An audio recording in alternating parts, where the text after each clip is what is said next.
नमस्कार शेतकरी मित्रांनो, सर्वप्रथम सगळ्यांना जय शिवराय।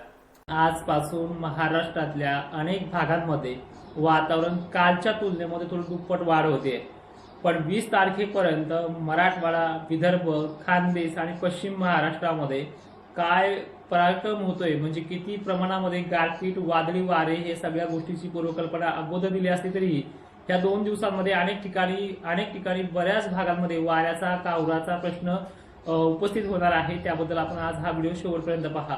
व्हिडिओला सुरुवात करण्या अगोदर महात्मा विश्वगुरु श्री संत बसवेश्वर यांना आपण जयंतीनिमित्त सर्व हिंदू बांधवांना मनपूर्वक शुभेच्छा देऊयात। धन्यवाद।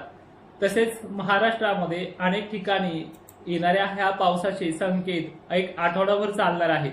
22 आणि 23 ला थोडी तो काही प्रमाणामध्ये शांती घेईल, पण 24-25 नंतर तो पुन्हा उभारी घेणार आहे। याबद्दल एक तारखा पहिले समजून घेऊयात। आजची 18 तारीख ही महाराष्ट्रातल्या दक्षिण भागांमध्ये, ज्याचा कोल्हापूरशी, हुबळीशी, बेळगावशी, सोलापूर, सांगली, पुण्यामधल्या काही भागांचा, तसेच लातूर आणि नांदेडच्या तुरळक भागांचा समावेश आहे। आज दुपारनंतर या भागातल्या शेतकऱ्यांनी कांदा वगैरे झाकून ठेवायचे। धाराशिव मधले सुद्धा शेतकऱ्यांनी अचानक येणाऱ्या वातावरणापासून सतर्क राहायचे। अहिल्यानगर मोजक्या ठिकाणी हा अपवाद घडू शकतो। आजच्या 18 एप्रिलला नाशिकमध्ये भागामध्ये तुरळक 1-2 ठिकाणचा फटकाराचा विषय आहे। 19 तारखेला महाराष्ट्रातल्या छत्रपती संभाजीनगरच्या काही दक्षिणेकडील भागांमध्ये, पुणे परिसर, मुंबई, पुण्याच्या अनेक भागांमध्ये, कोल्हापूर परिसर, सोलापूर परिसर, धाराशिव, जालन्यात तुरळक ठिकाणी, हिंगोली, परभणीमध्ये मोजक्या ठिकाणी, तर नाशिक जिल्ह्यामध्ये अनेक ठिकाणी वातावरण हे सक्रिय होणार आहे। नाशिकच्या आणि पश्चिम महाराष्ट्राच्या सर्व जिल्ह्यांमध्ये भाग बदलत पद्धतीने हा वातावरणाचा फटका पाहायला मिळणार आहे। पण सोलापूर, सांगली, कोल्हापूर, पुणे इथे मुसळधार देखील पाऊस अनेक ठिकाणी होऊ शकतो। बाकी ठिकाणी वादळी वारे आणि गारपीटचा सदृश्य परिस्थिती आहे। आणि विशेषतः ही माहिती तुम्ही इतरही शेतकऱ्यांपर्यंत पोहोचण्याचं काम करा। 2 वर्षापासून या चॅनलवरती काम करतोय, तर ह्या चॅनलचे 100K सबस्क्रायबर पूर्ण करण्याचे मी आज वैयक्तिक तुम्हाला बोलतो आहे, ते आपल्याला करायचे आहेत। 20 तारीख सर्वात महत्वाची असणार आहे, कारण की 19 आणि 20 ह्या 2 तारखेचं असं साम्यता आहे, 12 घंटे मागे पुढे होईल। पण ह्या तारखेला मात्र मराठवाड्यात आणि विदर्भात अनेक ठिकाणी असा वादळी पावसाचा पाऊस होण्याचा अंदाज आहे। तर जिल्हे बघूयात कोणते समोर आहेत। अकोला, अमरावती, नागपूर, हिंगोली, वर्धा या भागांमध्ये, यवतमाळसह तुरळक ठिकाणी पाऊस आहे। नांदेड सुद्धा आहे। परभणीसह मराठवाड्यातले सर्व जिल्हे, बीड येतोय, परभणी येतोय, लातूर येतोय, धाराशिव येतोय, अंबड, घनसावंगी पट्टे सुद्धा आहेत। जालना, भोकरदन, जाफराबाद देखील आहे। याच्यामध्ये देऊळगाव राजा, जाफराबाद काही ठिकाणी डिफरंट भागांमध्ये मोजक्या ठिकाणी असतील।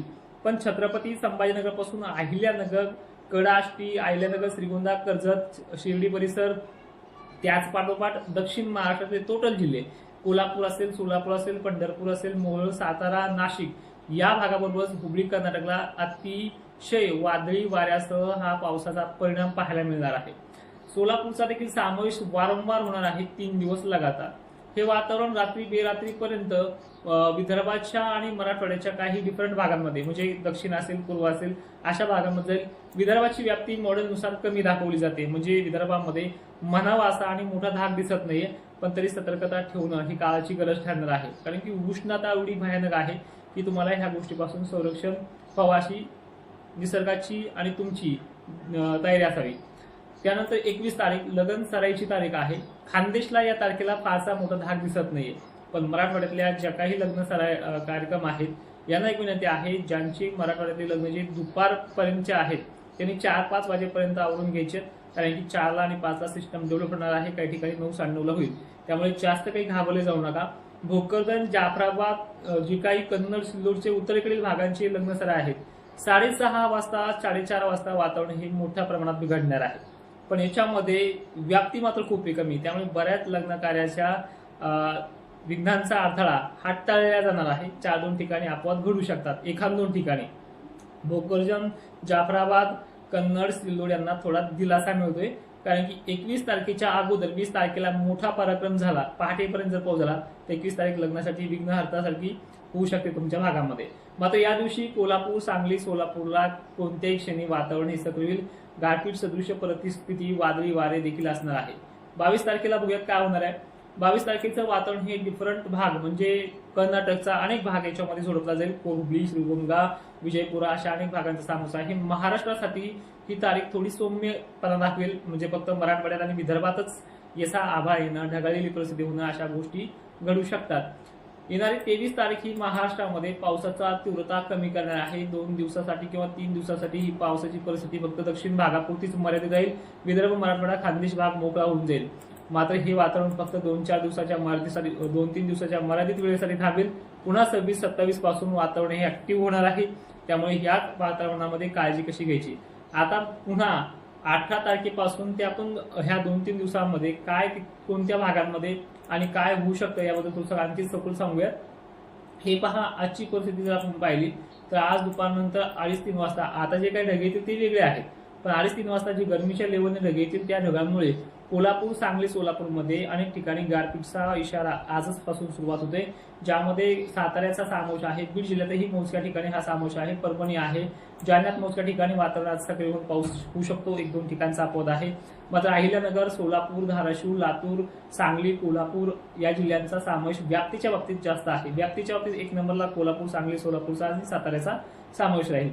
त्यानंतर पंढरपूर, अहिल्यानगर, पुणे हा देखील मोठ्या प्रमाणात वातावरण सक्रिय होणारा आजचा हा शेड्यूल राहणार आहे. तर अशा प्रकारची उद्याची तारीख सुद्धा महत्वाची मानली जाणार आहे. लातूर जिल्ह्यात, बीड, परभणी भागात देखील मेघगर्जना, वादळी वारे, पाऊस होण्याची शक्यता आहे. आणि यापेक्षाही महत्वाचं सांगायचं झालं तर पश्चिम महाराष्ट्राच्या तुलनेत विदर्भ आणि मराठवाडा, पश्चिम महाराष्ट्रात जास्त पाऊस सुरू झाला की विदर्भ आणि मराठवाड्यात पावसाची तीव्रता कमी राहते. पण हा अवकाळी आहे, सतर्क हा.